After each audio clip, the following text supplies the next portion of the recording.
नमस्कार।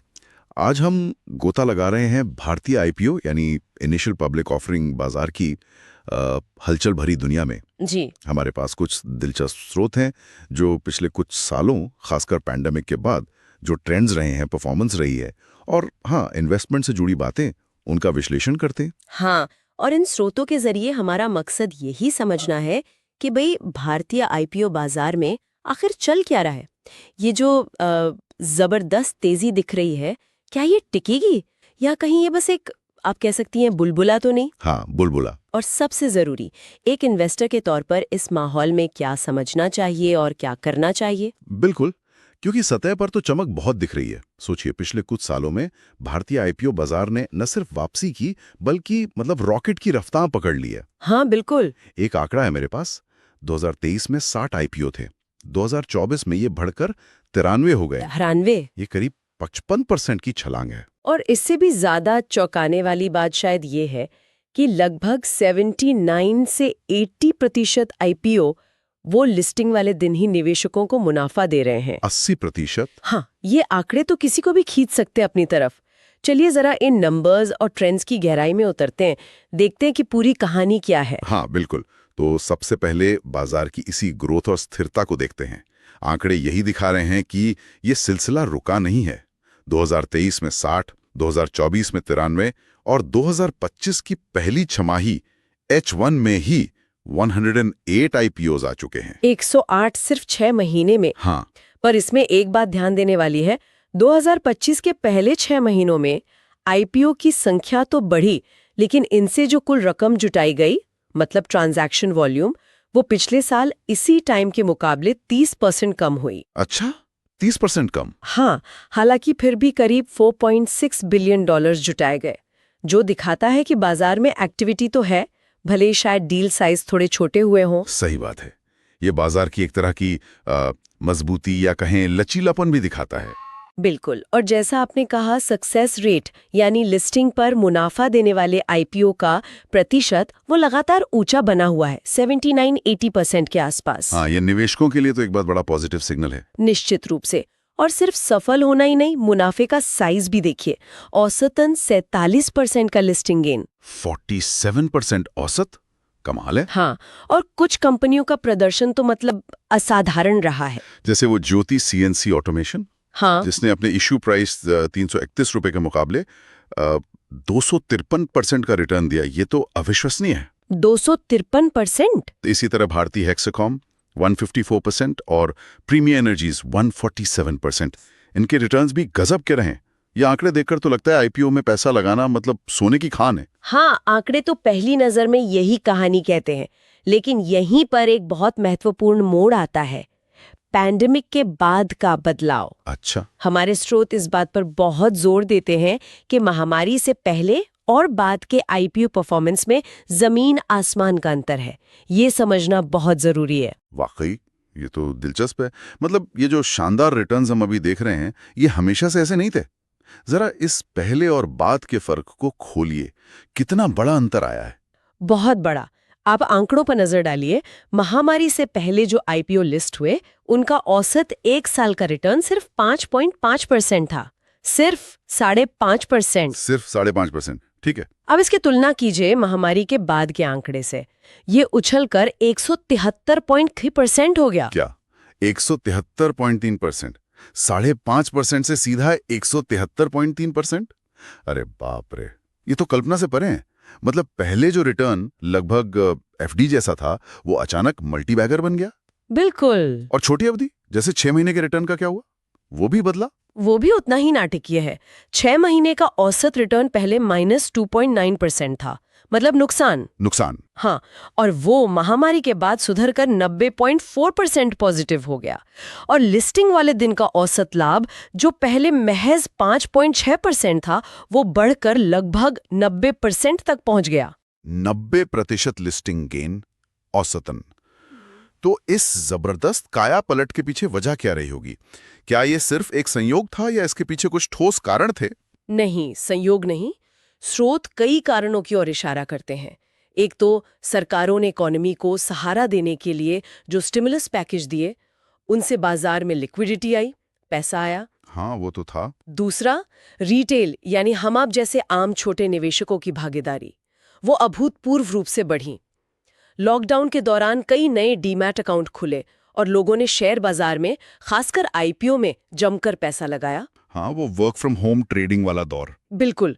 और तीसरा, कुल मिलाकर बाजार का सेंटिमेंट या माहौल काफी सुधरा, एक पॉजिटिविटी आई। ये रिटेल निवेशकों की बाढ़ वाली बात काफी अहम लगती है।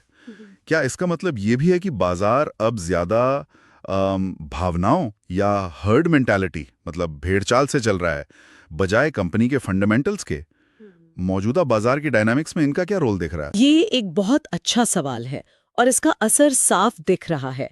पैंडेमिक के बाद रिटेल सब्सक्रिप्शन रेट्स में 4 गुना वृद्धि हुई है। 4 गुना? हाँ, हाल के आंकड़ों को देखें तो रिटेल इन्वेस्टर्स ने लगभग 17.87 बिलियन डॉलर का निवेश किया है।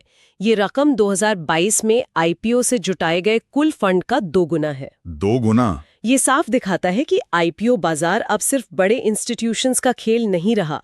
आम निवेशक इसमें एक बहुत बड़ी ताकत बन चुके हैं। और कौन से सेक्टर हैं जहां सबसे ज्यादा एक्शन देखने को मिल रहा है? पैसा जा कहां रहा है? हमारे स्रोतों के मुताबिक 3 सेक्टर मुख्य रूप से छाए हुए हैं।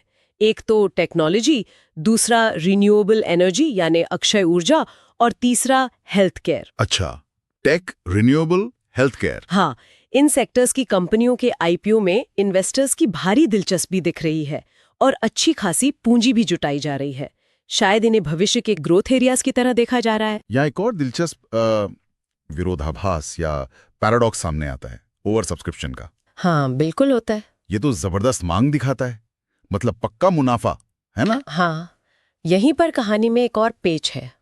आप सोचेंगे कि 100 गुना सब्सक्रिप्शन मतलब सोने पे सुहागा। हाँ, बिल्कुल। लेकिन विश्लेषण कुछ और ही बताता है। जिन आईपीओ को इतनी जबरदस्त ओवर सब्सक्रिप्शन मिलती है, उनमें से लगभग 50% आधे लंबे समय में खराब प्रदर्शन करते हैं। आधा? मतलब हर 2 में से 1? ये तो चौंकाने वाली बात है। हाँ, उनका शेयर प्राइस लिस्टिंग प्राइस से भी नीचे चला जाता है। तो इसका मतलब क्या निकाला जाए कि ज्यादा भीड़ मतलब खतरा? इसका मतलब ये है कि शुरुआती जोश, वो जो हाइप होती है, वो अक्सर कंपनी की असली कीमत या फंडामेंटल से कहीं आगे निकल जाती है। फिर जब वो शुरुआती उत्साह ठंडा पड़ता है तो शेयर की कीमत जमीनी हकीकत पर वापस आती है। समझ गया। ये दिखाता है कि सिर्फ चर्चा या कितना सब्सक्राइब हुआ देखकर दांव लगाना कितना जोखिम भरा हो सकता है। ये निवेशकों के लिए एक बहुत बड़ी चेतावनी है। तो ये सब सुनकर तो लगता है कि आईपीओ में पैसा लगाना एक दो-धारी तलवार है। एक तरफ शानदार रिटर्न की चमक है, दूसरी तरफ गहरे गड्ढे भी छिपे हो सकते हैं। तो बड़ा सवाल यही है, क्या आईपीओ में निवेश करना समझदारी है? चलिए पहले सकारात्मक पहलुओं पर बात करते हैं कि निवेश क्यों करना चाहिए। बिल्कुल, पहले प्लस पॉइंट्स देखते हैं।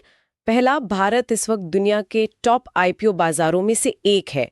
2025 की पहली तिमाही Q1 में दुनिया भर की आईपीओ एक्टिविटी का 22% हिस्सा अकेले भारत का था। 22%? ये तो बहुत बड़ा हिस्सा है। हाँ, ये भारत की इकोनॉमी और कैपिटल मार्केट में बढ़ते ग्लोबल कॉन्फिडेंस को दिखाता है। और जैसे हमने पहले भी बात की, लिस्टिंग पर मुनाफे की ऊंची संभावना करीब 80% और औसतन 47% का लिस्टिंग गेन, ये भी इसे बेहद आकर्षक बनाता है। मतलब कम समय में अच्छा रिटर्न कमाने का मौका दिखता है। इसके अलावा भविष्य में भी कई कंपनियां आईपीओ लाने की कतार में हैं। एक मजबूत पाइपलाइन तैयार है, यानी निवेशकों के लिए अवसरों की कमी नहीं होगी। और सरकारी सपोर्ट, रेगुलेटरी माहौल? हाँ, वो भी है। सरकार और रेगुलेटर सेबी भी कैपिटल मार्केट को मजबूत और पारदर्शी बनाने के लिए कदम उठा रहे हैं, जिससे निवेशकों का भरोसा बढ़ता है। और अगर देश के मैक्रो इकोनॉमिक इंडिकेटर्स मतलब आर्थिक संकेतक अच्छे रहते हैं तो वो भी आईपीओ बाजार के लिए एक पॉजिटिव माहौल बनाते हैं। ठीक है, ये सब बातें तो आईपीओ में निवेश के पक्ष में जाती हैं, लेकिन अब उस सिक्के का दूसरा पहलू देखते हैं जिसकी हमने अभी बात की थी। जोखिम क्या है? निवेशकों को किन बातों से सावधान रहना चाहिए? सबसे बड़ा जोखिम, जैसा हमने अभी विस्तार से समझा, वो है ओवर सब्सक्रिप्शन का जाल कि लगभग 50% बहुत ज्यादा सब्सक्राइब्ड हुए आईपीओ लंबे समय में निवेशकों को निराश करते हैं। मतलब लिस्टिंग गेन अगर मिल भी गया तो जरूरी नहीं कि वो टिके। यानी सिर्फ लिस्टिंग डे की पार्टी देखकर शामिल होना खतरनाक हो सकता है बाद में बिल भरना पड़ जाए। सही। और क्या जोखिम है? दूसरा बड़ा जोखिम है अस्थिरता, वॉलेटिलिटी। नई लिस्ट हुई कंपनियों के शेयरों में शुरुआती दिनों, हफ्तों या महीनों में भारी उतार चढ़ाव देखने को मिलता है। कीमत तेजी से ऊपर नीचे हो सकती है, जिससे कमजोर दिल वाले निवेशक घबरा सकते हैं। और ये नई कंपनियां होती हैं तो इनके बारे में ज्यादा जानकारी, मतलब हिस्ट्री, वो भी नहीं होती होगी। बिल्कुल सही पकड़ा आपने।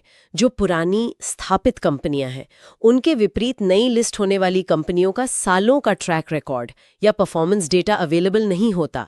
इससे उनके भविष्य का अंदाजा लगाना काफी मुश्किल हो जाता है। निवेशकों को काफी लिमिटेड जानकारी के आधार पर फैसला लेना पड़ता है। और एक व्यावहारिक दिक्कत भी है, अच्छे आईपीओज में शेयर मिलना ही मुश्किल होता है ना? हाँ बिल्कुल। बहुत ज्यादा मांग के कारण अलॉटमेंट एक लॉटरी जैसा हो जाता है। आप पैसा लगाते हैं पर शेयर मिलेंगे या नहीं, इसकी कोई गारंटी नहीं। एकदम। तो फायदे आकर्षक हैं, लेकिन जोखिम भी उतने ही वास्तविक हैं। इसलिए आईपीओ निवेश आंख मूंद कर करने वाला काम तो बिल्कुल नहीं है। समझदारी इसी में है कि निवेशक पूरी तैयारी और सावधानी के साथ आगे बढ़ें, एक सही स्ट्रैटेजी अपनाएं। तो चलिए इसी स्ट्रैटेजी पर बात करते हैं। निवेशकों को किन बातों का खास ध्यान रखना चाहिए? सबसे पहले शायद होमवर्क, मतलब वो जो कहते हैं ड्यू डिलिजेंस। जी हाँ, उसकी बात आती है। कैसे करें ये होमवर्क? सबसे पहला और सबसे महत्वपूर्ण कदम है कंपनी का रेड हेरिंग प्रोस्पेक्टस यानी आरएचपी। ध्यान से पढ़ना। इसे आप कंपनी की आधिकारिक कुंडली समझ सकती हैं। कुंडली? हाँ। इसमें कंपनी अपने बिजनेस के बारे में, कमाई के तरीके, मैनेजमेंट टीम कौन है, इंडस्ट्री के क्या रिस्क्स हैं और सबसे महत्वपूर्ण आईपीओ से जो पैसा आएगा उसका इस्तेमाल कहाँ करेगी, ये सब बताती है। ये फंड का इस्तेमाल वाला बिंदु जरूरी लगता है। क्या देखना चाहिए इसमें खास तौर पर? हाँ, ये बहुत जरूरी है। क्या कंपनी पैसा नए कारखाने लगाने, कोई नया प्रोडक्ट लॉन्च करने या बिजनेस बढ़ाने जैसे ग्रोथ के कामों में लगाएगी, या फिर वो सिर्फ पुराना कर्ज चुकाने या जो मौजूदा प्रमोटर हैं उनको अपनी हिस्सेदारी बेचकर बाहर निकलने का, मतलब एग्जिट का रास्ता दे रही है? अच्छा। जाहिर है ग्रोथ में लगने वाला पैसा निवेशकों के लिए ज्यादा आकर्षक होना चाहिए। और मैनेजमेंट टीम की क्वालिटी, उनका बैकग्राउंड? बिल्कुल। मैनेजमेंट टीम का अनुभव कैसा है, उनका ट्रैक रिकॉर्ड क्या रहा है, उनकी साख कैसी है बाजार में, ये सब देखना जरूरी है। क्या वे भरोसेमंद लोग हैं जो कंपनी को आगे ले जा सकते हैं? सही। साथ ही कंपनी का वैल्यूएशन, मतलब कंपनी अपनी कमाई या संपत्ति के हिसाब से जो कीमत मांग रही है आईपीओ में, क्या वो वाजिब है? हाँ, ये कैसे पता करें? इसकी तुलना उसी इंडस्ट्री की दूसरी स्थापित कंपनियों से करके अंदाजा लगाया जा सकता है कि कहीं ये आईपीओ जरूरत से ज्यादा महंगा तो नहीं है। कितना पैसा लगाना चाहिए आईपीओ में? पोर्टफोलियो का कितना हिस्सा? देखिए, एक्सपर्ट्स की आम सलाह यही होती है कि आईपीओ निवेश आपके कुल इक्विटी पोर्टफोलियो का 10 से 15% से ज्यादा नहीं होना चाहिए। सिर्फ 10-15%? हाँ, क्योंकि ये एक हाई रिस्क एसेट क्लास है, तो इसमें बहुत ज्यादा पैसा ब्लॉक करना ठीक नहीं। इससे आपका पोर्टफोलियो डाइवर्सिफाइड रहता है और किसी एक आईपीओ के खराब प्रदर्शन का असर भी लिमिटेड रहता है। और क्या ये बेहतर है कि किसी एक हॉट आईपीओ में सारा पैसा झोंकने के बजाय कई आईपीओ में थोड़ा थोड़ा निवेश किया जाए, मतलब डाइवर्सिफाई करें? निश्चित रूप से डाइवर्सिफिकेशन यहाँ भी काम आता है। और साथ ही सबसे जरूरी बात, बाजार की चर्चा या हाइप के पीछे मत भागिए। हाँ, वो FOMO, fear of missing out. बिल्कुल, उसके चक्कर में मत पड़िए। मजबूत फंडामेंटल्स वाली, अच्छी क्वालिटी वाली कंपनियों पर ध्यान केंद्रित करें, भले ही उनमें उतनी चर्चा ना हो रही हो। एक और चीज जो बहुत सुनने में आती है, ग्रे मार्केट प्रीमियम या जीएमपी। इसका कितना महत्व है? क्या इसे देखकर निवेश का फैसला लेना चाहिए? ग्रे मार्केट प्रीमियम जीएमपी, ये दरअसल आईपीओ खुलने से पहले शेयरों का एक अनौपचारिक बाजार भाव होता है। ये दिखाता है कि लिस्टिंग पर बाजार किस कीमत की उम्मीद कर रहा है। तो ये एक इंडिकेटर है? हाँ, ये एक तरह से हवा का रुख बता सकता है, लेकिन इसे परफॉर्मेंस की गारंटी मानना बहुत बड़ी गलती होगी। कई बार जीएमपी बहुत ज्यादा होता है लेकिन लिस्टिंग फीकी रहती है, और कई बार उल्टा भी होता है। अच्छा, तो मतलब जीएमपी या वो ओवर सब्सक्रिप्शन के आंकड़े देखकर भावनाओं में बहकर फैसला नहीं लेना चाहिए? बिल्कुल नहीं, ये सिर्फ सहायक जानकारी है। आपके फैसले का आधार कंपनी के फंडामेंटल्स और आपका अपना विश्लेषणी होना चाहिए। और हाँ, यथार्थवादी उम्मीदें रखना भी जरूरी है। हर आईपीओ लिस्टिंग पर 50% या 100% रिटर्न नहीं देता। सही बात है। तो इन सब बातों को ध्यान में रखते हुए निवेश की सिफारिश क्या बनती है? ये आईपीओ गेम किसके लिए ज्यादा उपयुक्त है? देखिए, आईपीओ निवेश उन निवेशकों के लिए ज्यादा मायने रख सकता है जिनका निवेश का नजरिया, मतलब इन्वेस्टमेंट होराइजन, कम से कम 2 साल या उससे ज्यादा का हो। 2 साल प्लस? हाँ, ये आज लगाओ कल निकालो वाला खेल नहीं है। अगर आप कंपनी की ग्रोथ में वाकई हिस्सेदार बनना चाहते हो। और शायद उनके लिए जो थोड़ी ज्यादा वॉलेटिलिटी मतलब अस्थिरता और जोखिम झेलने की क्षमता रखते हो। हाँ, ये जरूरी है, क्योंकि जैसा हमने कहा शुरुआत में काफी उतार चढ़ाव हो सकता है। साथ ही ये उन निवेशकों के लिए भी अच्छा हो सकता है जो नए उभरते हुए सेक्टर्स या नई टेक्नोलॉजी वाली कंपनियों में ग्रोथ के अवसर तलाश रहे हैं, जो शायद स्थापित बाजार में आसानी से ना मिले। लेकिन स्ट्रैटेजी क्या होनी चाहिए? सिर्फ लिस्टिंग गेन के लिए कूदना या लंबी अवधि का सोचना? रणनीति एकदम स्पष्ट होनी चाहिए। अगर आप सिर्फ लिस्टिंग गेन के लिए पैसा लगा रहे हैं तो आपको पता होना चाहिए कि आप कब निकलेंगे और कितना रिस्क ले रहे हैं। लेकिन एक ज्यादा टिकाऊ तरीका है व्यवस्थित दृष्टिकोण अपनाना। व्यवस्थित मतलब अच्छी कंपनियों को चुनें, उनमें निवेश करें और उन्हें बढ़ने का समय दें। सट्टा लगाने के बजाय निवेश करें। यानी मौलिक रूप से मजबूत कंपनियों पर फोकस, रिटर्न को लेकर रियलिस्टिक उम्मीदें और शायद इन्वेस्ट करने से पहले ही एक एग्जिट स्ट्रैटेजी मतलब बाहर निकलने की योजना बनाना भी समझदारी होगी। बिल्कुल सही कहा। आपको पता होना चाहिए कि आप क्यों निवेश कर रहे हैं और किन परिस्थितियों में आप अपना निवेश बेचेंगे। एक प्लान होना चाहिए। और आगे का क्या नजरिया है? 2025-2026 के लिए भारतीय आईपीओ बाजार कैसा दिख रहा है? क्या ये तेजी जारी रहेगी? अभी तक का जो आउटलुक है वो सकारात्मक लग रहा है। अच्छा। इसके पीछे कई कारण हैं। एक तो जैसा हमने कहा, अलग अलग सेक्टरों की कई कंपनियां आईपीओ लाने की तैयारी में है, यानी पाइपलाइन मजबूत है। दूसरा, रिटेल निवेशकों की दिलचस्पी बनी रहने की उम्मीद है। तीसरा, सरकारी नीतियां और सेबी के सुधार भी बाजार को सपोर्ट दे रहे हैं। और चौथा, अगर भारत की मैक्रो इकोनॉमी मतलब व्यापक आर्थिक बुनियाद मजबूत बनी रहती है तो वो भी आईपीओ बाजार के लिए अच्छा संकेत है। तो चलिए इस पूरी गहन चर्चा को समेटते हैं। निवेशकों के लिए मुख्य बातें या की टेकअवेज क्या रहे? हाँ, संक्षिप्त में कहें तो कुछ मुख्य पॉजिटिव बातें हैं। बाजार में लगातार ग्रोथ दिख रही है, आईपीओ की संख्या बढ़ी है, पैंडेमिक के बाद परफॉर्मेंस में जबरदस्त उछाल आया है। वो एक साल का औसत रिटर्न 5.5% से 173.3% हो गया। हाँ, वो आंकड़ा तो याद रहेगा। बिल्कुल। लिस्टिंग पर मुनाफे की दर लगातार ऊंची बनी हुई है, 90-80%। और technology, renewable energy, health care जैसे भविष्य के क्षेत्रों में अवसर दिख रहे हैं। और दूसरी तरफ वो महत्वपूर्ण जोखिम या चेतावनियां क्या है जिन्हें नजरअंदाज नहीं करना चाहिए? सबसे बड़ी चेतावनी, बहुत ज्यादा ओवर सब्सक्राइब हुए आईपीओ में से आधे लंबे समय में निराश कर सकते हैं। इसे याद रखना है। हाँ, 50% वाला आंकड़ा। दूसरी, शुरुआती दिनों में शेयरों में भारी अस्थिरता रहती है। तीसरी, नई कंपनियों के बारे में लिमिटेड जानकारी होती है, इसलिए होमवर्क वो ड्यू डिलिजेंस ज्यादा जरूरी है।